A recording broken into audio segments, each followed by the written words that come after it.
My Lords, I rise to speak to the amendment in my name, number 30, and I take Lady Wolfe of Dulwich's point that it's good to have something easy to read. I would say that this is very easy to read because it amends the Housing Act of 1988 so that when determining rents, tribunals must disregard any improvements funded by government grants for a 2-year period. Now, the amendment, which I feel quite strongly about, is designed to help renters and to help the government. It aims to improve upon a good policy that creates warmer homes and cheaper bills. The climate benefits from the warmer home grants, as do the landlords. So why not guarantee that tenants get cheaper bills without a rent rise for a couple of years? I met with the noble lady, the Minister, last week, and she is very, very generous with her time, and I was grateful for her comments, but I'm still not seeing the problem with passing this amendment.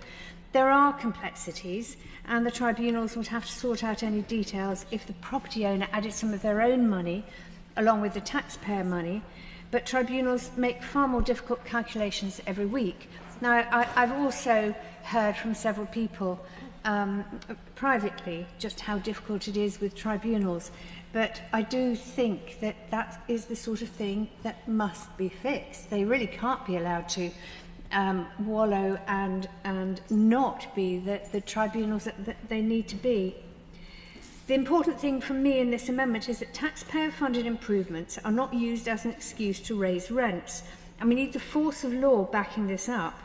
While the guidance is slightly more explicit, it will get ignored, and that will discredit a good policy. Generation Rent recently did a poll of renters asking them about their support for the government's policies in this area.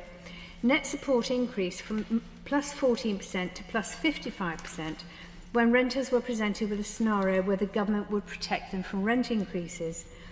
Now, I do not want to suggest that the government should be run by opinion polls, but it is a wonderful thing when you can do something that is right and it doesn't cost any extra money and it leads to a 41% jump in the popularity of that policy and also hopefully the popularity of the government.